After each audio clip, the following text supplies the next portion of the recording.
이리온 시즌4가 드디어 시작해서 얼마 만이죠 이게 지금? 5개월 됐습니다. 댓글 엄청 많이 달렸었습니다. 언제 시작하냐고. 근데 이제 시작하면서 미리 정말 공지를 드렸지만 저희가 이제 아마 2가지 버전이 올라갈 거예요. 그냥 오디오로 올라가는 게 있고 또 저희가 유튜브로 그 동영상을 같이 하는데 동영상 하는 이유는 그 시즌 1에서 3까지 계속 저희들한테 요구하셨던 게 좀 설명할 때 그림 같은 것 좀 있었으면 좋겠다 하셔서 동영상에 보시면 저희가 설명하는 어떤 차트나 데이터를 보여드리는 것도 뭐 다는 아니겠지만 일부를 좀 보여드리면서 하니까 겸용해서 하시면 될 것 같습니다. 하여튼 다시 시작했는데 이게 언제까지 갈지 모르지만 하여튼 시장도 어려운데 하여튼 같이 고민하시는 그런 됐습니다. 근데 확실히 좀 그림을 넣고 이렇게 하다 보니까 좀 딱딱할 것 같은데 뭐 좀 딱딱하게 해도 이제는 뭐 따라 해주지 않을까요? 뭐 보시는 분들은 뭐 그쵸? 오히려 좋아하실 수 있을 것 같아요. 오래간만이니까 다 가라앉아 있는데 하여튼 먼저 인사하고 시작하겠습니다. 윤세 인조입니다. 네, 투자전략팀장 신중호입니다. 네, 시황 담당 안진아입니다. 네, 퀀트 염동찬입니다. 안녕하십니까 송치호입니다. 미래가 크게 변할 걸로 보고 있고요. 미래와 사람들이 어떻게 먹고 살지, 어떤 데 투자해야 될지 이런 데를 좀 연구하고 싶습니다. 오늘 굉장히 그동안 뭐 주가가 많이 빠져가지고 사람들이 굉장히 궁금하실 건데 저도 지금 주식시장의 미래가 굉장히 궁금합니다. 좀 많이 배우고 싶습니다. 네, 안녕하세요. 저는 그 IM 영업팀의 염승환 차장인데요. 이제 영상 담당해 주시는 그 주알모 PD가 제가 이제 프로데클러라는 닉네임을 좀 달아주는데 저는 아주 그냥 마음에 들고요. 팟빵에 이제 아까 얘기했지만 댓글이 굉장히 지금 많이 올라왔는데 오늘 한 분이 이런 댓글을 좀 달아주셨거든요. 이리온 시작한다는 건 시장이 바닥을 쳤다는 점점점 그러면서 제발 좀 기도를 하시더라고요. 그러니까 제발 그랬어요. 좋겠다. 그래서 예, 정말 바람처럼 오늘 이리온 계기로 시장이 좀 올라갔으면 하는 바람입니다. 어쨌든 반갑습니다. 예. 아니 뭐 이렇게 또 염찬이 이렇게 말씀하셨었는데 항상 저희가 이제 이전에 말했던 종목들 때문에 고민하시는 분들도 있을 거고 여러 가지 애널리스트라는 건 결국 같이 고민하는 존재이니까요. 고민하시고 또 함께 생각해보고 또 그런 과정 아닐까 싶습니다. 저희들은 다시 말씀드리지만 그루도 아니고 예언자도 아니고 그냥 똑같이 고민하는 사람들입니다. 그래서 오늘 그래도 1회 첫 번째 주자는 저희가 10월 10일 날 저희 신중호 팀장이랑 저희 전략 쪽에 이제 퀀트 저희 마켓이 다 해가지고 뭐 이 원인을 보면 결국 중국과 미국이 왜 이럴까? 우리가 봤을 때는 둘이 뭐 이런 순간 있잖아요. 그냥 모든 게 저놈 때문이야. 미세먼지도 저놈 때문이고 막 저 때문이고 정말 이런데 최근에 이제 하여튼 저희들이 이제 그 전략팀 사람들은 아무래도 데이터도 많이 보지만 책도 많이 봅니다. 그래서 제가 앞에 책들도 몇 권 가져온 거는 최근에 굉장히 유행하는 책. 화면 보이나? 이거 한번 읽어보시라고. 나바로 책. 그다음에 책 선전은 보인다. 이건 또 우리 신중호 팀장이 나보러 읽으라고 해서 요새 투키트데스의 함정이라고 맞습니다. 책이었고 개인적으로 아주 제가 좋았던 책은 인기는 없는 책인데 일본 사람이 가토 요시카즈가 쓴 이 책이에요. 갑자기 이리온 시즌4의 책을 부업하는 거 아닙니다. 근데 제가 이 말씀을 왜 드리냐면 우리가 정말 중국에 대한 저희가 이제 뭐 만약 투자자분들이랑 저희가 시장을 전 추석 후에 괜찮을 줄 알았었거든요. 뭘 좀 우리가 오해했을까 생각해 보면 야 중국을 너무 오해한 거 아닌가 하는 생각을 가끔 하고 있어요. 중국이 일본도 아니었고 소련도 아니었다. 제가 신중호 팀장이 여러 가지 좋은 자료를 아이디어를 주셔가지고 그 말을 갖고 저도 얘기를 많이 하는데 오늘 그 얘기를 같이 공유하는 시간을 갖도록 하겠습니다. 그래서 오늘은 약간 그 그림을 보여주다 보니까 익숙치 않아가지고 좀 약간 딱딱한 부분이 있을 텐데 이해해 주시고요. 신중호 팀장 한번 시작하시죠. 네. 그리고 먼저 이제 그 개인적으로 그러니까 한 해에 지수가 10% 3번 나왔던 적이 있었나 싶을 정도로 굉장히 어려운 장이었던 것 같아요. 맞다. 그렇지 않나요? 한 해에 10%가 3개월, 4개월 단위로 툭툭툭 빠졌던 사이클이나 시장이 있었나 싶으면 뭐 조사를 해보면 좀 있을 수도 있겠지만 없었을 것 같아요. 그러니까 한 번에 빠질 때 뭐 한 20% 빠질 수는 있는데 그만큼 시장이 너무 어려웠을 거예요.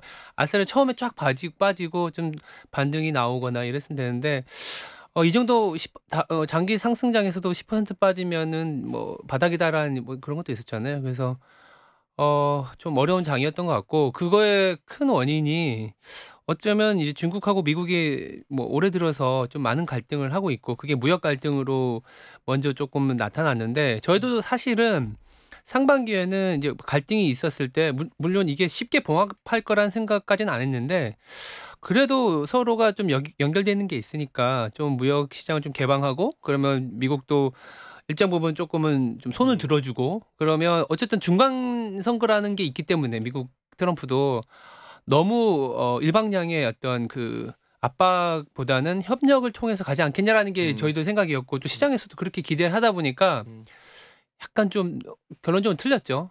그러다 보니까 좀 더 고민을 많이 하게 됐었어요. 그래서 지금 저희들이 만든 단어는 아닌데 신경제 냉전 시대라 그래서 얼마 전에 이제 마이크 펜스 부통령도 냉전이라는 얘기를 새로운 냉전 시대가 열렸다는 얘기를 할 정도로 굉장히 단기 사이클이 아니고 상당한 시간이 걸리는 중국과 미국의 갈등 요소다라고 보고 있고요. 갈등이라고 보면은 단순히 야 이거 너무 시장이 어려워지는 거 아니냐라고 하겠지만 결론적으로 보면 이게 새로운 기회를 줄 수 있지 않겠냐라는 생각에서 자료를 정리를 했습니다. 그래서 먼저 저부터 말씀을 드리고 싶은 거는 뭐 자료가 있으신 분은 보고 계신 분은 9페이지를 보셔도 되고요. 아마 화면에 아마 그림 1번이 같이 나갈 텐데 뭐 크게 뭐 베어마켓 시그널 하이힐드 스프레드에서 나갈 수도 있습니다. 근데 이거부터 말씀드린 이유는 미국마저도 최근에 저희가 방송하기 바로 며칠 전에 이제 엄청난 변동성을 보이다 보니까 결국 한 10년 내지는 소위 말해서 다른 나라와의 어떤 다이버전스를 극복하지 못하고 미국도 이제 끝났다라는 시각이 상당히 많은데 물론 그럴 수도 있지만 어쨌든 저희가 볼 수 있는 거는 여러 가지 데이터들이잖아요. 데이터에 기반해서 시장을 볼 필요가 있는데 그 데이터가 크게 보시면 장단기 금리 차 같은 거 많이 보시잖아요. 그리고 저는 서브지포로 이제 하이힐드 스프레드까지 같이 제시를 해드리고 있습니다. 왜냐하면 장단기 금리 차를 간단히 말씀드리면 장단기 금리 차 자체가 사실 경기예요. 장단기 금리 차가 올라갈 때는 경기의 회복 국면 아니면 상당히 경기가 안 좋아져서 금리를 내리고 그 상황에서 인플레이션 압력이 생기면 장기 금리 문처 올라가면서 벌어지기 시작하는데 결국 경기가 상당히 좋아지고 레이트 사이클이라는 얘기를 많이 하는데 그럴 때는 단기 금리가 더 빠르게 올라가다 보니까 스프레드가 줄어드는 거죠. 그래서 장단기 금리 차가 줄어드는 사이클이 사실은 주식시장이 굉장히 좋은 사이클이에요. 그려보시면 장단기 금리 차 좀 있으면 역전이 될 거야. 조금 있으면 리세션이 될 거라고 하지만 저는 개인적으로는 역전까지 갔으면 좋겠어요. 그만큼 경기가 화랑을 보일 거기 때문에 라는 얘기고 설사 장단기 금리 차가 역전을 보이더라도 1년 반에서 2년 정도의 시차가 발생합니다. 지금의 경기가 워낙 좋다 보니까 주식시장은 그때 부러지지 않습니다. 항상 그때마다 새로운 아이디어들이 나와서 이번엔 뭔가 다르다라는 생각을 많이 주는데 결국 장단기 금리 차가 역전이 되고 나면 주식시장 고점이 올 텐데 뭐 지금 4분기에 역전이 되더라도 글로벌 시장으로 기준으로 보면은 내년 말이거든요. 그래서 어쩌면 조금 주식 비중이 없어서 놓칠 수 있는 업사이드 리스크도 지금은 잠재되어 있다라는 얘기를 드리는 거고 더불어서 단기 금리를 올리다 보니까 시장에서는 결국에는 이거 자본 비용을 감내하지 못하고 약간 디폴트 리스크도 생길 수 있다. 그래서 하이힐드 스프레드까지 같이 넣어놨는데 최근에 주가가 변동성이 발생했을 때 같이 봤는데 거의 변화가 없어요. 가까운 사례 2015년에 유가 급락했을 때 이 스프레드 자체가 한 5% 넘은 상황에서 주가가 부러지기 시작했고요. 그만큼 자본 비용을 느끼고 있는 거죠. 그때 E&P 기업들 유가 급락하면서 사단이 났었잖아요. 아니면 2007년 내지는 IT 버블 때 보시면 4.5% 이상 어떤 스프레드가 벌어졌을 때 실제로 돈을 빌려서 투자를 해서 돈을 벌어지는 것보다 대 비용이 더 많아지는 상황이었는데 지금은 오히려 안정적이고 시장이 더 갈 수 있는 여력이 있다 정도로 말씀을 드리고요. 화면에 있는 그림 잠깐 보면 우리가 초급자분들 많이 보시니까 내가 그래서 신용호 팀장이 그림 올려놔서 봤어요. 근데 여기 파란색 선이 확 떠서 2008년 9월 15일이 리먼 파산했던 날이에요. 네, 맞습니다. 그리고 앞에 2002년 IT 버블 터질 때도 있고. 근데 이제 많은 분들이 이제 아까 신용호 팀장도 말을 했지만 그 소위 장단기 금리 역전을 마치 공시처럼 말씀들 하시는데 엄밀히 말하면 금리라는 거는 어떻게 보면 우리가 무차익 무위험 수익률 플러스 위험 프리미엄이잖아요. 당연히 장기로 돈 빌렸으면은 어떻게 보면 돈을 떼일 가능성이 높으니까 당연히 어쩌면 그쪽이 더 위험 프리미엄이 더 단기보다 장기의 위험 프리미엄이 더 높아야 되는 게 맞는데 이게 변해가는 거거든. 그래서 자꾸 역전하면 공시처럼 얘기하지만 신종호 팀장이 말했지만 이게 만약 스프레드가 올라간다는 거는 유동성에 문제가 생겼을 때 나오는 거잖아요. 이게. 그렇죠. 문제가 없는 거 아니야 유동성에. 지금은 그러니까 그렇다라는 최소한 금융의 문제는 아니라는 걸 보여주는 이게 화면 아니냐는 거지. 네, 맞습니다. 실물 쪽에 뭔가 경기가 불안할 수는 있다. 뭐 이런 거는 되지만 금융위기는 아니라는 거 최소한. 네. 이렇게 해석하면 되나요? 뭐 그 금융 소위 말해서 디폴트 나면은 연쇄적으로 도산되는 그런 그치. 사이클은 아니고 근데 한 가지 단서가 그러면 이 상황에서 주식 시장이 더 갈 때는 어떤 모멘텀이 있어야 되느냐? 그럼 그 바로 아마 이 화면의 어떤 구성상 그 바로 위에 책에 있는 데이터는 나가지는 않을 텐데 뭐 말로써 설명을 드리면 결국 이 상황은 경기가 좋은 사이클이기 때문에 좀 더 시장이 올라갈 수 있었던 추동력은 레버리지라는 거예요. 이 레버리지가 쉽게 얘기하면 기업 대출, 가계 대출, 투자. 예를 들어서 2000년대 중반에는 원자재라든지 뭐 부동산 버블까지 갔었던 거 90년대에는 뭐 IT 버블 굉장히 한 어떤 신기루 같은 현상을 보이는데 그러면 지금 이렇게 갖고 갈 수 있을 만한 모멘텀이 뭐가 있어라는 얘기가 나올 수 있거든요. 근데 아시겠지만 4차 산업혁명 같은 것도 있을 수 있고 저는 그 단초를 무역 갈등에서 찾고 있습니다. 아이러니하게도. 그러니까. 왜냐하면 10페이지의 그림 그리고 바로 이제 이번 차트가 올라갈 텐데 지금 아마 제목에는 예상과 다른 액션 이렇게 해서 미국 같은 경우에는 경기가 너무 좋아요. 그래서 지금 금리를 올리고 있지 않습니까? 근데 잘 보시면 미국이 긴축 사이클 들어갈 때 재정 수지가 악화된 적은 없었어요. 왜? 지금 돈을 잘 버니까 세입이 좋고 그리고 굳이 정부에서 돈을 더 풀지 않아도 경기가 좋은 상황이라는 얘기죠. 근데 2016년 이후에 그리고 트럼프 대통령이 되고 나서는 긴축을 하는데 재정 수지는 더 악화된다는 얘기죠. 내년에도 그렇고 지금 아직 그 트럼프의 1조 인프라가 아직 시행 조금은 됐지만 본격적으로 시행은 또 안 된 상황에서 그렇다면 이미 미국 정부와 이따가도 말씀드리겠지만 중국 정부는 시장에서 예상한 것 달리 경기를 좀 더 확장 구간으로 갖고 가기 위한 액션을 하고 있다는 우리 거죠. 뭐 어차피 이거는 같이 얘기도 하는 시간이니까 궁금한 게 이게 참 맞는 얘기인데 이래서 걱정도 많이 하잖아요. 트럼프가 재정 적자로 간다면 네, 이걸 어떻게 채권은 누가 사줄 것이며 그렇죠. 중국이 만약 안 사주면 어떨까? 뭐 이런 그냥 안 좋게 보는 사람들은 이 그림을 갖고서 동시에 또 경기 부양으로 볼 수도 있지만 네, 야, 이거 이러다가 미국 재정도 개판되는 거 아니야? 뭐 이런 말도 하는데 그건 그렇죠. 어떻게 생각해? 경기 부양이 아니고 경기가 좋은 상황이잖아요, 미국은. 그렇지. 그리고 경기가 좋은 상황이라는 가정을 가서 1조 인프라를 했을 때는 정부에서 들어가는 자금 20%밖에 되지 않는다는 상황에서 PPP죠. 일반적인 기업들의 그 참여를 독려하고 그러다 보니까 은행들한테 자금의 어떤 소싱 역할을 해달라고 하는 거고 하다못해 채권을 사는 것도 시중에서 지금 연준이 25% 갖고 있거든요. 거기다가 중국이 6점 몇 %, 일본이 6점 몇 %, 둘이 합치면 15%, 12%인데 뒤에서도 말씀드렸지만 중국이 최근에 뉴스 보면은 채권을 조금 줄이긴 했어요. 근데 중국 자체도 자기네 크레딧을 갖고 가려면 그리고 미국을 붙들고 있으려면 채권을 갖고 있어야 돼요.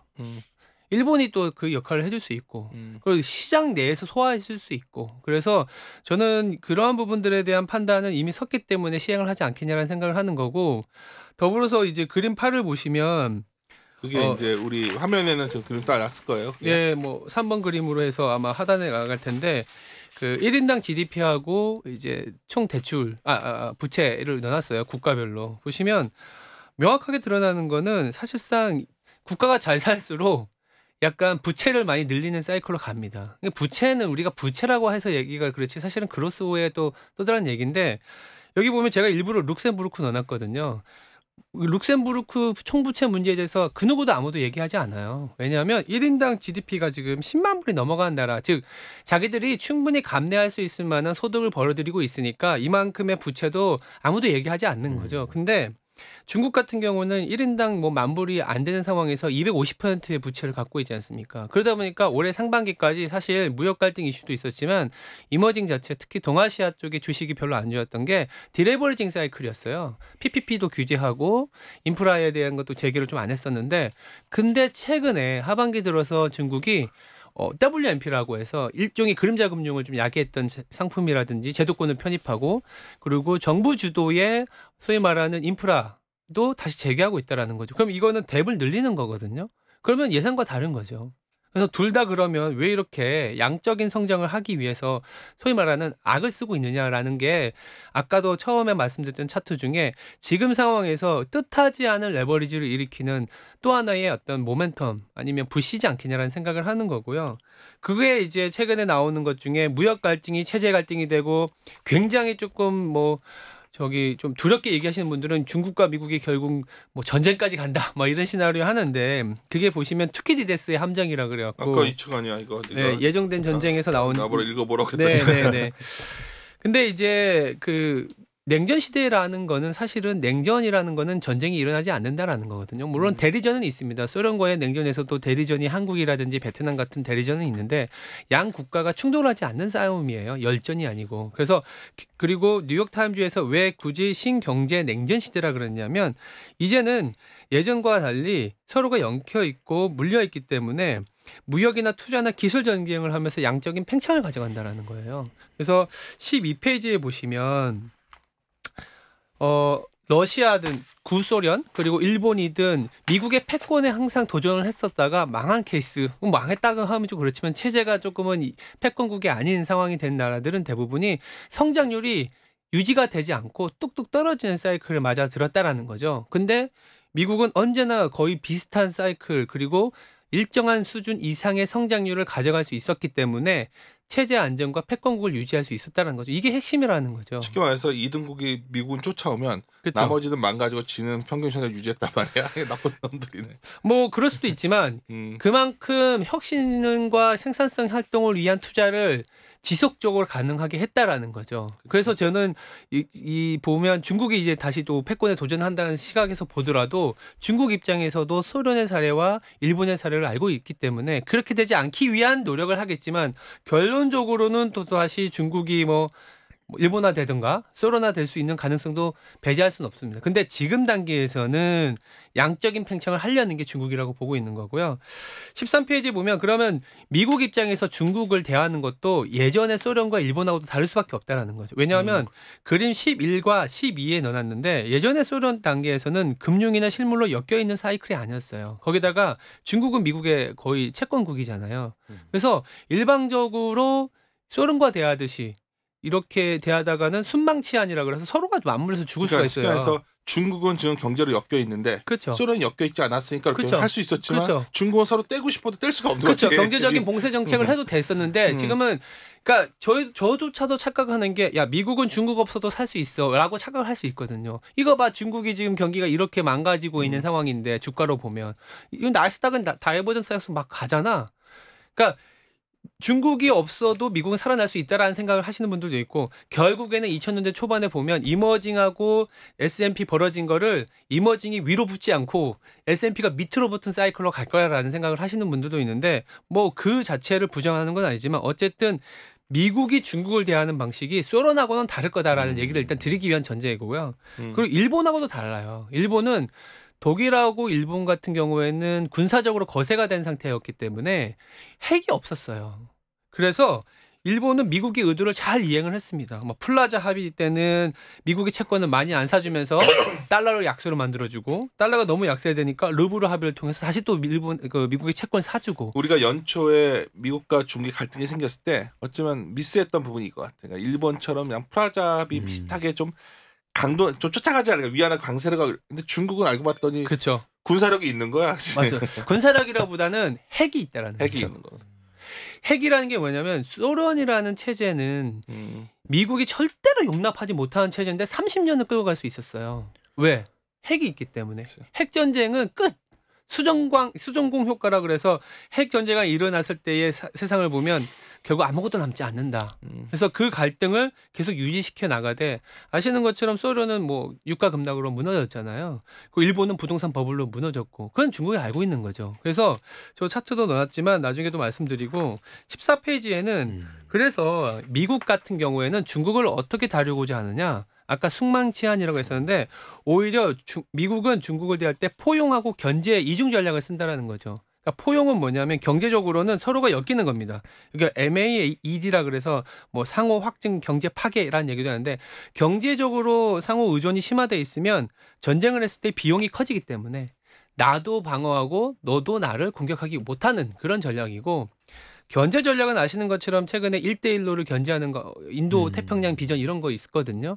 그러다 보니까 인도라든지 베트남이라든지 오히려 뭐라 그럴까요? 북한을 키우면서 서로를 견제하는 거죠. 그거와 관련된 법안이 한 10월 초에 10월 3일에 상원을 통과했습니다. 이게 뭐냐면은 국제개발금융공사라 그래서 자금이 크진 않은데 원래 있던 오픽 그 해외 민간 투자공사의 자금을 2배로 늘렸어요. 600억 달러로 늘리고 뭐 인프라만 뭐 개발도상국에 갈 수 있었는데 이제는 혁신 기술이나 이런 것도 지분 투자를 통해서 이머징을 키우는 전략으로 가는 거죠. 약간 기시감이 있는 게 마샬 플랜 같은 것도 비슷하잖아요. 그래서 좀 재밌는 거는 그 중국이 언제 깨났냐 하면은 소련을 견제하기 위해서 1970년대 그 닉슨하고 키신저가 중국을 깨웠었어요. 근데 지금은 인도를 조금 봐야 되는 부분은 뭐 산으로 가는 것 같긴 하겠지만 이 접경지에서 양적인 팽창을 한다라는 전제하에 보면은 인도를 깨우고 베트남을 살리고 북한까지 이제 하는 거는 전체적으로 경제적으로 중국을 압박하고 있는 상황이고 좀 더 산으로 가자 이 얘기를 좀 하자. 팟캐스트니까 하나 재밌는 아이디어고 약간 그 것 같아. 결국 중국을 견제하기 위해서 누군가 필요해지는 상황? 그렇죠. 인도 시장 같은 게 괜찮게 보이는 거야? 그렇죠. 그런 거 저희들이 말씀 끝나고 얘기할 때 결국엔 그냥 중국 자체로 수출 원래 옛날에는 중국에 수출해서 중간재 수출해서 중국에서 다른 나라로 가는 제조 공장으로서 역할을 하기 때문에 중간재 수출해서 우리나라가 잘 벌었잖아요. 이젠 그게 아니라 중국이 막히더라도 자체적으로 양적 성장을 하기 위해서 돈을 풀고 있기 때문에 그냥 중국으로 그냥 수출하거나 아니면 인도나 베트남, 중국을 거치지 않고 인도나 베트남을 통해서 인도네에서 소비가 되거나 아니면 베트남 통해서 미국으로 가거나 이런 애들은 더 많아질 수 있다고 보는 거죠. 그런 수요 자체가. 거기다가 중국 입장에서는 이렇게 베트남이든 인도든 이렇게 올라오는 거에서 견제를 할 수밖에 없기 때문에 자기들도 그쪽에 더 자금을 투여하는 그런 역할을 하지 않을까라는 생각을 하고 있는 거고. 왜냐면 아까 내가 소개해준 책에서 되게 재밌었던 부분이 뭐였냐면 우리가 잠깐 토끼 TDS의 함정 얘기하잖아. 2등의 부상이 1등의 공포다. 이거보다 그냥 이거더라고. 그냥 중국의 미국 애들은 이제 쟤네들 자기네가 생각했던 나라가 아니라는 거지. 네. 왜냐면 원래는 좀 원래 미국 애들은 좀 경제가 밥그릇이 커지면은 좀 더 개방화되고 더 민주화될 줄 알았는데 얘네들 봤더니 그 1대1로 굉장히 싫어했더라고. 왜냐면 이게 조공 시스템의 부활로 본 거야. 얘들은 네. 조공 시스템을 일본 애인데 이렇게 썼더라고. 조공 시스템이라고. 그래서 야, 그래서 얘들은 주장은 뭐냐면은 중화라는 전통 시설을 버리지 않고 권위주의적 국가로 가는 거라면 이건 놔뒀다가는 세상 딴 나라를 지배하는 거잖아. 중국이. 그럼 막아야겠다. 미국 애들은 자기들의 어떤 가치관. 그래서 대내적으로는 어떤 권위주의 정치제 강화하고 막 1대1로 조공 시스템 부활하니까 시진핑 황제라 이거지. 그래서 내가 농담으로 이 말을 누구랑 했더니 이러는 거야. 뭐냐면 중국은 오랑캐 쳐들어오면은 장기전으로 갔다는 거야. 그래서 내가 산으로 간다. 그래서 이 문제가 아까 신중호 팀장이 말을 하다 보니까 내가 그랬는데 좀 더 우려의 신호를 봤던 배경인 것 같아요. 그래서 사실 이 신호팀장이 쓴 자료에 보면 15페이지에 있는 그림에 여기 그 우리가 그 여기는 안 올렸는데 여기 보면은 1대1로 그림 있는 거 이것도 상당히 재밌는 그림이야. 그치? 그렇습니다. 그래서 중국 같은 경우에도 앉아서 당하지는 않을 거라는 생각이 드는 거죠. 왜냐하면 중국 16페이지에도 나왔는데 중국은 일본하고 소련 사이 우리도 이렇게 생각할 수 있는데 중국은 이거 모르겠습니까? 소련이 망한 배경을 철저히 더 잘 알 거고 일본이 망한 배경은 철저히 잘 알아요. 그래서 미국의 입맛에 맞게 하기 위해서 엔화를 급격하게 절상을 시키고 그 산업 공동화되고 그 자금들이 엔화의 대출이 내부적인 어떤 비생산적인 요소인 뭐 부동산으로만 몰리다 보니까 결국 부동산 버블이 나고 이걸 시스템을 알고 있어요.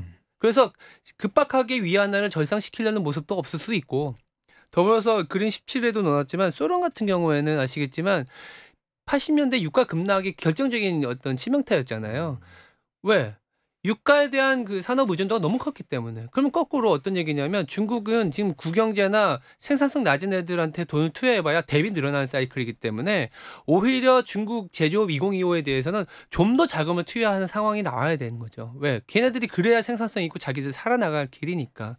그래서 그런 방면에서 보면 거의 강대강으로 가는데 그렇다면 서로 싸우지 않겠냐라는 얘기가 나오겠지만 강대강으로 가는 상황에서 이 기회라는 거는 결국 아까도 말씀드렸지만 왜 소련 1960년대에 그런 일이 있었잖아요. 소련이 먼저 달 탐사 해버리니까 미국이 달 탐사 서둘러서 돈 투자 많이 했던 것처럼 서로가 뭐 신기술, 4차 산업혁명에 대한 돈들을 많이 투여하는 상황이 발생이 될 수도 있다라는 거죠. 최대 경제로 인한 혁신이네. 그렇죠. 왜 1950에서 60년대 보면은 과학기술의 시대 막 이랬었거든요. 그때 엄청나게 잘 투여했는데 네. 그렇지 않겠냐는 생각을 하는 거고 이렇게 생각한 이유 중에 하나가 4번 뭐 그림이 아마 올라갈 텐데 화면 올라가 있는 그림 보시면 네. 미국 입장과 중국 입장을 좀 조사를 하고 결론을 내보니까 중국이 가장 두려운 거는 공산당이라는 이 당의 시스템을 사람들이 좀 의심하기 시작하면은 그게 가장 두려운 거죠. 그러니까 분리주의라는 거. 이런 것들을 상당히 배격을 하고 싶고 그걸 미국도 알고 있어요. 왜냐하면 트럼프 대통령이 당선되자마자 연락한 게 대만이었잖아요.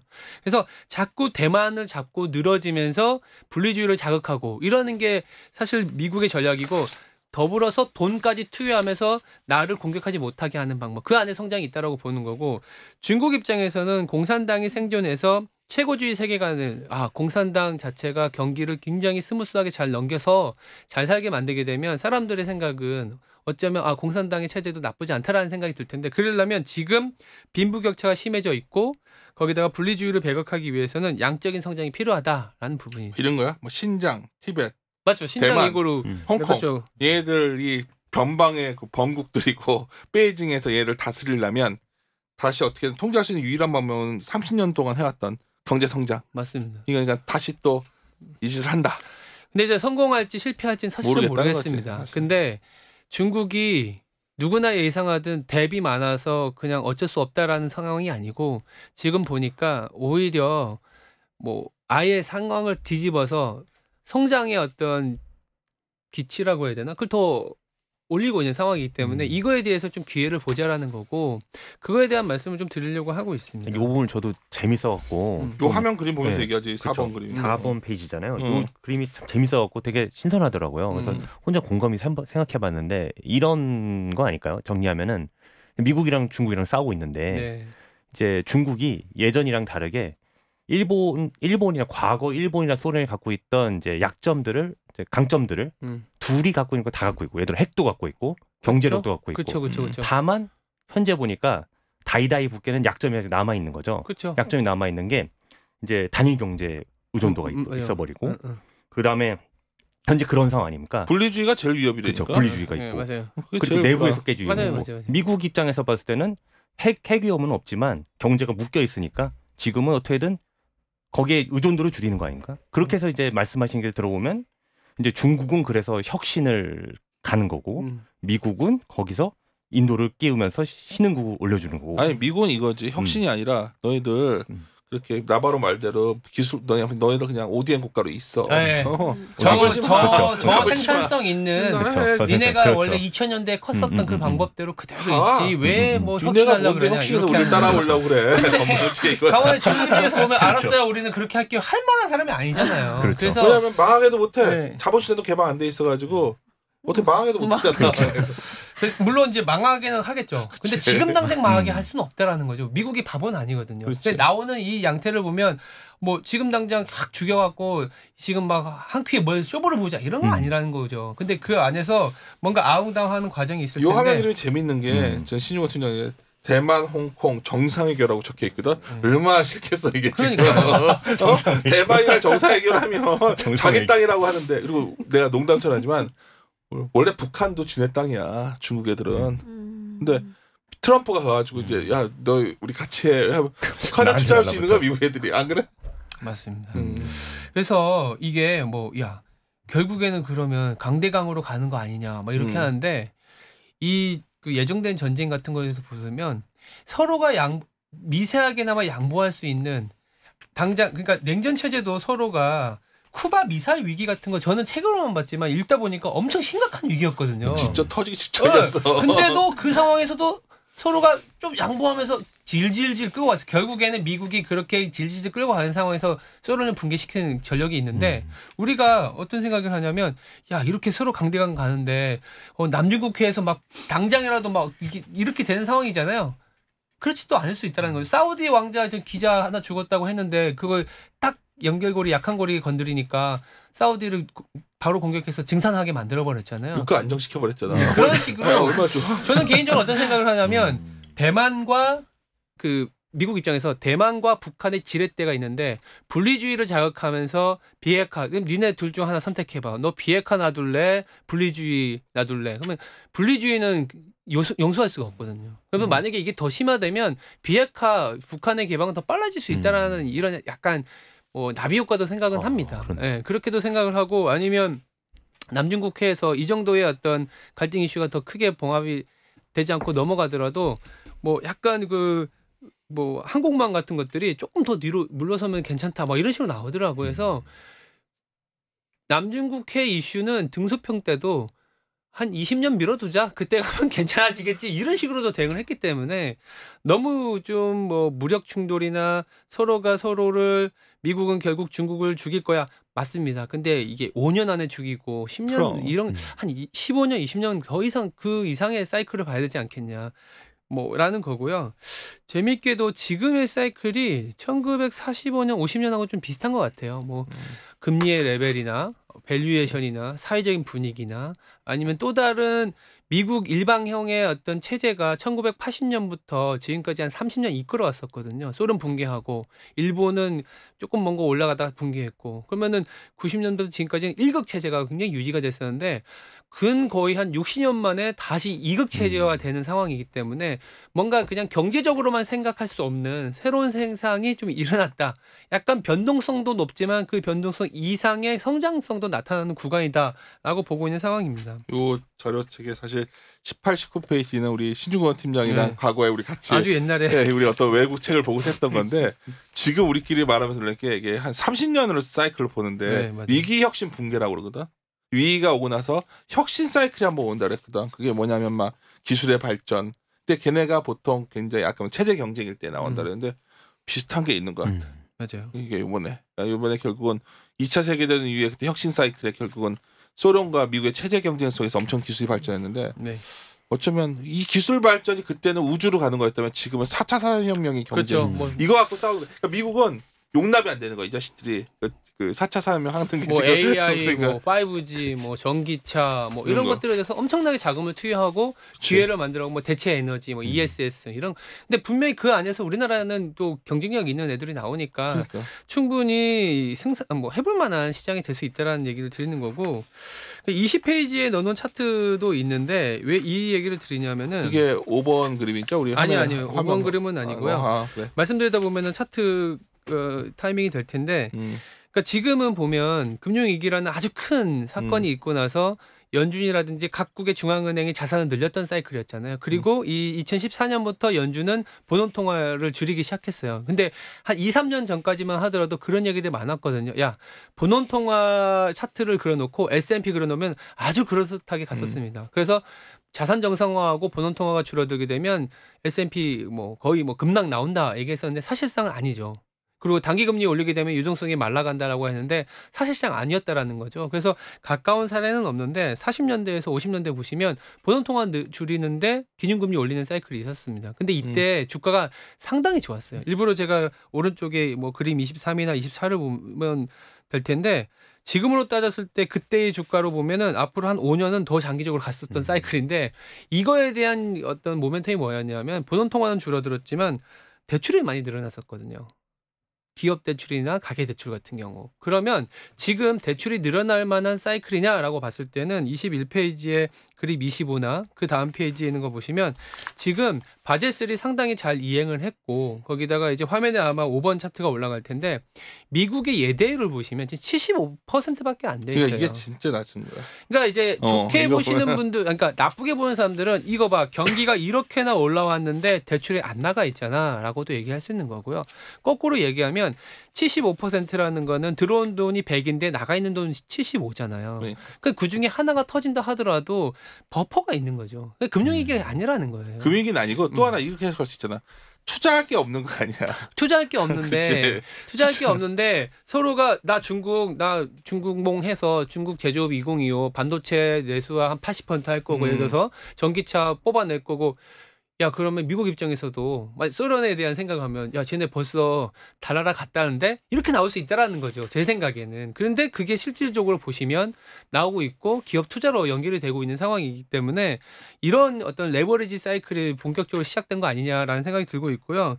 그래서 그림을 보시면 통화 유통 속도라고 주로 나눴는데 이게 진짜 금융위기 이후에 이게 돌아야 실제 밸류에이션도 올라가고 금융위기를 벗어났다는 얘기를 한 4년 정도 하다가 이것 때문에 정말 삽질 많이 했을 거야. 결국 아무도 안 봤었는데 최근에 돌아서기 시작했더라고요. 왜? 본원통화 M2는 줄어드는데 GDP가 늘어나기 시작하니까. 그렇지. 거기다가 그거는 뭐냐면 대출이 늘어나고 예대율이 올라가기 시작하면서. 그러니까 돈이 나가기 시작하니까 성장도 있는데 돈이 많이 뿌려지기 시작하면 사실 리스크도 같이 높아져요. 그렇지만 지금 그 리스크가 높아져서 부러지는 단계는 아니고 보통 보니까 한 90% 이상 넘어가게 되면 뭔가 모르는 경기의 확장이 일어나고 뭔가 모르는 리스크를 잉태한 사이클이 왔는데 아까 하이힐드 스프레드도 보여드린 것처럼 지금 돈이 나가 있지만 하이힐드 스프레드에 있는 애들조차도 약간 돈을 잘 융통하는 사이클인 거죠. 그래서 지금부터는 미국이 뭐 2020년에 경기가 고점이네 뭐 이러긴 하지만 좀 더 돈을 풀어서 트럼프 입장에서는 좀 더 경기를 확장시키고 싶은 사이클이잖아요. 그래서 미국의 돈이 나가고 미국의 돈이 나가서 성장을 더 이끌어 가고 싶은 게 지금의 어떤 트럼프다라고 보면 될 것 같은데 그러다 보니까 그린 30에 보시면은 예전에는 뭐 서유럽이 역할을 했었고 돈을 돌리는 그리고 80년대 일본이 역할을 했는데 지금은 좀 중국이 무역 개방을 해서 좀 더 우리의 디맨드를 역할을 해달라 하는 것도 있어요. 그래서 중국도 무역 개방 같은 건 해요. 다만 이게 포용과 견제, 갈등과 약간 타협이라는 게 있는데 뭐 지재권이나 보조금 같은 건 또 절대 양보 안 하겠죠. 그래서 너무 이제 싸우고 있는데 무역 개방 안 하는 거 아니냐? 개방하고 있습니다. 소비자 지출 같은 거 늘리려고 하고 있고 금융시장도 개방하고 있고 자동차 관세도 내리고 있고 그런 부분인데 이런 부분에 대해서도 얘기를 하고 있다. 근데 미국이 약간 중국은 절대 변하지 않는다는 생각을 갖고 있지만 미국은 아직까지도 끊어놓고 있는 건 뭐냐면 잡고 있는 건 뭐냐면 23페이지 그림 31을 넣었는데 역사적으로 독재 국가라 할지라도 돈이 들어가서 시장 개방이 더 이루어지고 사람들이 잘 살게 되면 정치적인 자유도나 논쟁거리가 더 심하게 되는 걸 알고 있는 상황이거든요. 그래서 중국이 성장의 패러독스를 바라는 것 같아요. 잘 살게 되면 될수록 얘네들은 정치적인 노이즈가 생긴다. 그래서 시장에 우리가 돈이 들어가게 되면 어쨌든 서로가 맞물리는 상황이라면 돈이 들어가게 되면 내 성장도 일어남과 동시에 오히려 중국도 약간 존재가 부실해지는 거 아니냐. 우리나라 80년대 금융자유화 하고 나서 경제민주화가 87년에 일어났었거든요. 그런 사례를 보고 있는 것 같아요. 그게 그래서 지금 중국이 그걸 너무나 경계하고 있다는 게 그렇죠. 경계하고 있는 거죠. 이게 내가 아까 오늘 왜 이렇게 체크를 했는데 야 내가 이거 보다가 나도 그런 줄 알았다가 여기 보여줄까? 우리 중국팀장 주려고 했던 거야 원래. 2015년 1월 19일 날 새로운 정세하에서 대학 선전사상 공장을 뭐 강화 어떤 의견이라는 게 있어. 의견이 뭐냐면 나 이거 보니까 시진핑 담화야 이게. 그래서 절대로 우리가 하여튼 쉽게 말해서 민주 그런 거 그러고 가면 안 된다. 그렇죠. 그래서 이거는 중국의 생각이 아니고 미국의 생각이었는데 지금까지는 그렇지만 또 방향은 다를 수는 있다고 나도 보고 그렇게 있어요. 할 것 같은데 네.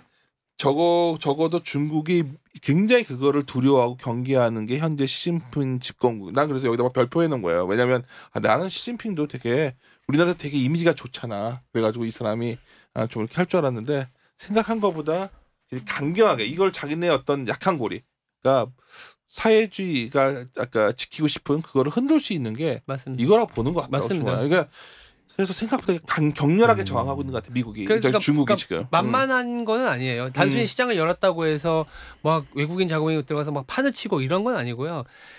스텝 바이 스텝으로 굉장히 천천히 개방을 하되 그러면은 뭐 기회가 없지 않느냐를 얘기를 드리는 게 미국은 그렇지만 또 중국도 그거에 맞대응하는 반작용이라는 게 있는 거죠. 그거에 대해서 좀 얘기를 드릴 필요가 있는 것 같아요. 그 전에 이제 너무 인상적인 포인트가 결국 그거네요. 미국 입장에서 이제 성장을 하기 위해 공격을 하잖아요. 그게 네. 이제 미디어나 플랫폼 기업들을 열어주라. 다시 구글이 재진출 준비하지 않습니까? 그렇게 하는 게 사실 공격이기도 한데 성장이기도 한데 반대로 중국의 약점을 말씀하신 부분을 2015년 의견에 부각시킨 뭐가 거네요. 있냐면 그걸 막아야 된다고 시진핑이 담화해버렸다니까. 그래서 최근에 보면 중국이 게임 같은 것까지 막 판호 규제하고 이러는 게 그렇죠. 이게 쉽게 말해서 우리가 무역 전쟁을 신종호 팀장이랑 우리가 그때 이 얘기를 했었거든요. 뭐냐면 보잉 좀 사주고 이렇게 해주면 좀 이렇게 해줄 줄 알았는데 그러니까요. 얘들이 이걸 굉장히 격렬하게 나름대로 중국은 자기네 체제해야 되는 위협을 생각하는 것 같아요. 그래서 이게 친정친절 뭐 안 되고 아니라 오히려 둘 다 체제 경쟁을 통해 가지고 경제를 부양한다면 우리 하우스 의견은 우리 전략팀 의견을 들어보니까 그렇게 한다면 결국 주시장이 꼭 나쁠 것만 있냐 이건데 길게 갈 수도 있을 것 같아요. 길게 가면서 돈을 계속 푸니까 이게 지금 어떻게 보면 좀 묘한 상황. 그 부분이 말씀하셨던 이제 1950년대 말씀하신 거죠. 네. 미소의 냉전이 있었음에도 불구하고 경제는 성장했다. 이런 그렇죠. 체제 말씀이시죠? 경쟁이죠. 그러니까 섣불리 뭐 소련과 같다, 일본과 같다라고 그렇지 할 수는 않죠. 있는 건 아닌 것 같고요. 단순히 보면은 지금 상황에서 중국이 그러면 우리 이쪽 일반 미국의 입장대로 그래 뭐 저생산성 뭐 제조업 기지로서의 역할 약간 시장도 열어주고 뭐 이런 걸로만 순순히 따르고 있느냐라고 그게 아니라는 거죠. 그러니까. 그러니까 중국 뭐 하고 있냐면 24페이지에 보시면 WMP라 그래서 뭐냐면 이게 사실 2016년 17년에 가장 화두가 됐었던 게 그림자 금융이었잖아요. M1을 계속 푸는데도 불구하고 M2는 늘어나지 않았었던 거죠. 어디로 갔냐? 다 부동산이나 그치. 부의 자산으로 다 빠져 있었는데 이거를 제도권에 편입시켜 버렸어요. 자기들은 이 돈 갖고 주식도 부양하고 이 위안화 대출 갖고 뭔가를 하겠다라는 거고 그 밑에 그림 34를 보시면 특정 채권은 뭐냐면 이 채권 같은 경우에는 이 채권을 통한 자금 조달은 인프라에 넣을 수밖에 없어요. 뭐 일부에서는 특정 채권을 발행한 돈 갖고 뭐 채무 상환하기에 바쁘다 하면 그걸로 관련된 채무 상환의 채권은 일반 채권 따로 있습니다. 특별 채권 같은 경우에는 이거를 발행하게 되면 인프라 가야 되는데 무역 갈등 이슈가 심하지 않았던 약간 그래도 서로가 좀 뭔가 핑퐁핑퐁하다가 합의하지 않겠냐라고 했던 상반기까지만 하더라도 특별 채권 발행량은 30%밖에 안 됐어요. 왜냐하면 2016년 17년에 워낙 많이 발행해서 경기를 좀 부스트업 시키고 나니까 약간 디레버리징을 해야 되는 걸 알고 있었거든요. 근데 무역 그 관세도 부과되고 심각해지니까 특별 채권을 거의 지금 133% 9월 말 기준으로 그러면 이 채권이 발행하고 나면 어떤 일이 발생하냐면 인프라에 집행이 되는 거예요. 보통 한 3에서 4개월 정도의 레깅이 있으니까 자금이 발행되면 그러면 10월부터 내지는 4분기에는 중국의 고정자산 투자나 인프라와 관련된 모멘텀이 올라설 수 있는 단계가 됐다라는 얘기를 드리는 거고요. 그러면 당연히 이런 얘기가 나와요. 자, 뎁을 늘리게 되면 중국은 아까 아주 제일 처음에 GDP 대비 250%의 뎁이 있다고 얘기를 했지 않았느냐. 당연히 중국도 알고 있습니다. 지금 보시면 GDP 대비 260%고 근데 문제는 이 안에서 보면 160%가 기업이고 가게나 정부 같은 경우에는 자신이 있다라는 거죠. 아직 40% 내외이기 때문에. 더불어서 이제 아마 화면에 올라갈 텐데 6번 차트가 외부에서 빌린 돈이 없다라는 자신을 갖고 있어. 대외부채가 10% 내외인데다가 그 자기들이 다 갖고 있고 일단 더불어서 그 저축률이 45%이기 때문에 이게 조금 뭐라 그럴까요?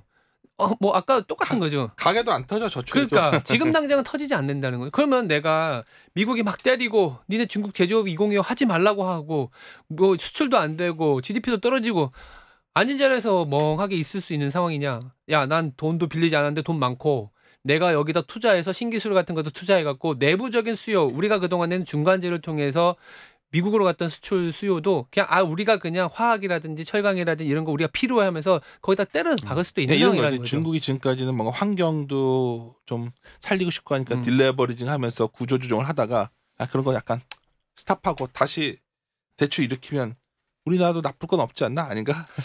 저도 그렇게 보고 있습니다. 근데 27페이지에도 넣어놨는데 뭐 민간 소비 같은 경우에는 뭐 잘 아시겠지만 뭐 GDP 대비 38% GDP가 아니라 전체 소비에서 그러면은 뭐 전 세계 평균이라든지 뭐 이제 중진국에 대비해서 너무 낮기 때문에 그러니까 소비가 빠르게 일어나기 위해서는 어떤 게 필요하냐면 금융을 발전시키면 돼요. 자, 대출을 받게 만들면 어떤 일이 발생하냐면 뭐 주택 수요에 대한 니즈도 생기고 자동차에 대한 니즈도 생기고 자동차 관세도 인하시켰잖아요. 이런 부분은 풀어줄 수 있어요. 자동차 뭐 저기 미국에 수출하는 거 더 사라고 하면 할 수 있잖아요. 그런 부분은 또 기회 요인이고 그래서 이제 생각해 보면 우리나라도 왜 금융을 좀 발전시키는 80년대 보면 사람들이 부채가 많아진다라는 거는 자산이 많아진다는 얘기거든요. 1억밖에 없던 사람이 부채를 통해서 3억 조달 가능하다 보면 집을 살 수 있잖아요. 그래서 그때의 80년대에 노태우 정권 때 집값이 너무 많이 뛰어갖고 어떤 정책이 나왔냐면 1기 신도시 정책이 나온 거죠. 일산하고 분당.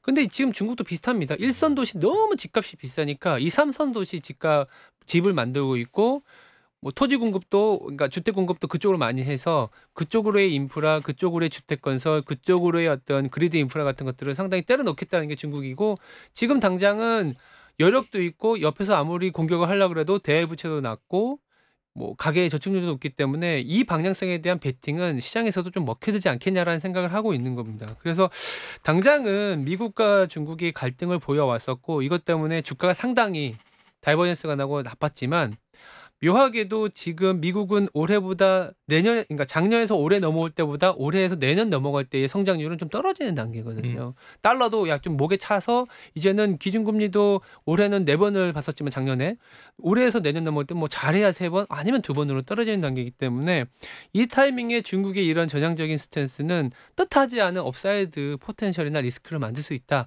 이 정도로 말씀을 드릴 수 있을 것 같고요.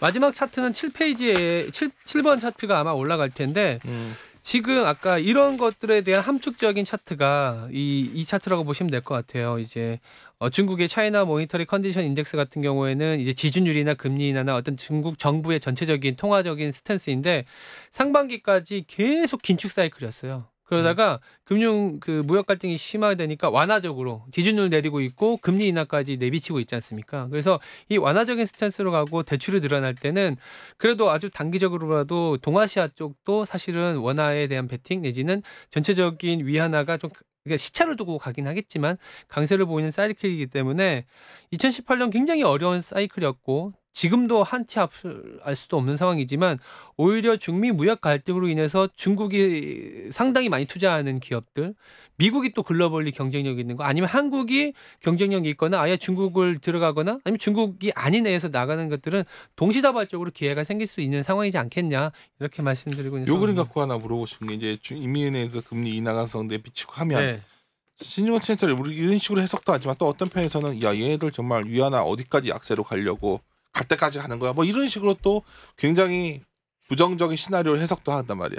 그에 대해서 그렇죠. 어떻게 생각해? 금리 인하를 했을 때 뭐 그 내외 금리 차 같은 거 벌어지는 거나 지금 뭐 거의 7위안 뚫고 막 계속 올라가는 거에 대한 우려도 하시거든요. 저도 뭐 그거에 대해서 당장 금리 인하를 한 것도 아니고 지준율도 내릴 수 있을 만한 여력도 15% 이상 있기 때문에 충분히 내릴 수 있는데 그 반대편에 있는 달러의 어떤 포지션의 지금 현재 상태도 좀 볼 수 있는 부분이고요. 더불어서 이 아까 그 인프라 투자했던 그 가시적인 성과가 4분기에 좀 나와주면은 이게 프레임의 차이거든요. 유동성을 주입해서 성장이 나오게 되면 오히려 완화적인 스탠스가 성장을 만들어낸다 그러면 오히려 그 통화가 더 강세로 갑니다.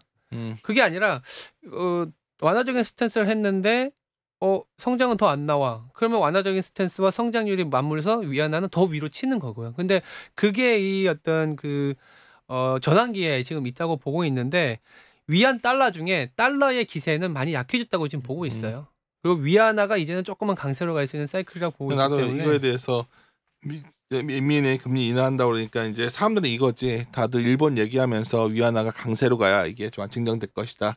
그걸 긍정적 시나리오인데 그럼 빗나갔으니까 이제 디엔드 끝났다 이러는데 굉장히 복합적 상황 같아요. 저도 의외로 달러가 강하지 않을 것 같아요. 이게 이제 되게 재밌는 게 뭐 이제 말로 설명을 드리자면 일본이 엔화가 강해지는 사이클에 일본의 중앙은행이 어떤 스탠스를 가장 플라자 합의 그때 하고 나서 일본은 그때 쉬는 날이었거든요. 독일과 이제 일본의 중앙은행들이 그때 뭐 했냐면 미국채를 안 사거나 팔았어요. 지금 뉴스 보시면 그걸 안 산다라는 건 달러를 강하지 않게 만드는 거였고 그 자금 갖고 뭐 했냐면 그럼 경상수지가 누적적으로 외부 즉 준비자산 증감에서 이렇게 빠지니까 그 돈을 내부로 오잖아요. 그래서 엔화 대출로 내부에서 돈이 많이 돌아다녔고 그때 엔화가 너무 강해지니까 이 돈으로 갖고 뭐 했냐 산업 공동화 발생하니까 동남아에다 자금을 엄청 뿌려대기 시작했다는 거죠. 생산기지도 건설하고. 그럼 지금 만약에 지금 최근에 나온 중국의 미국채 비중이 줄어드는데 금리 인하까지 했다라는 거는 사실상 일본의 내수별까지도 약간 비슷하게 가는 거죠. 내수도 부양하면서 내부적인 위안화 대출도 늘리면서 성장을 가고가게 하고 중국이 미국채를 안 사면서 달러의 강도를 조금만 완화시키고 있는 그 정도까지도 온 거라고도 볼 수 있어요. 한편으로 생각해 보면. 그래서 너무 요새 왜냐하면 너무 부정적인 얘기들을 많이 해서 그러니까. 거꾸로 이제 좀 그런 좋은 쪽으로 해석할 수도 있다라는 얘기를 드리는 거고 우리가 이런 비판을 받을 수 있겠죠. 왜 이렇게 다들 긍정적으로만 너희들은 해석해 할 수 있겠지만 결론이 이렇게 나지 않을까요? 달러가 강하지 않았을 때도 한번 생각해볼. 예, 저는 그거죠. 지금은 달러가 2018년에 감세한 효과라든지 해외에 파킹되어 있던 자금이 환류되는 그것도 일정 부분 마무리된 상황에서 성장률에 대한 기대치가 2017, 18년 넘어올 때보다 2018, 19년 넘어가는 것 단계가 낮아졌다라는 얘기거든요. 상당히 오버슈팅했던 성장률이 내려오는 단계이기 때문에 그 상황이게 되면 지금의 그 액션이 조금은 성장에 대한 아이디어로 넘어갈 수 있는 단계이지 않겠냐 정도라 보고 있는데 많이 달러가 미국으로 돌아간 것 같아. 하도 뭐 기업들도 돈들 바깥에서 못 두게 하고 그러니까 그 과정도 있어서 또 우리가 연간 비율은 다시 신중호 팀장이 정리해서 해주실 거고 우리가 이번에 집중했던 거는 결국 어떤 그런 중국과 이거의 어떤 소위 신경제 냉정 시대에 대해서 신중호 팀장이 난 굉장히 유니크한 자료라 봐요. 상당히 흥미롭고 자세히 한번 정독해 보시고 또 여기 그림들을 다 많이 안 올렸고 자료에도 복합적으로 있으니까 한번 확인해 보시면서 저희와 함께 고민하시면 될 것 같아요. 약간 1, 2부 나눠서 해야 돼가지고 좀 길어져가지고 1부 끊고서 우리 잠깐 화장실 갔다 와서 표현하면 안 되나? 화장실 갔다 오면 안 돼? 신나고 하시죠. 그래. 뭐 말 나갔는데 뭐 갔다 와서 우리 2부 합시다. 예, 네. 마무리하겠습니다. 네.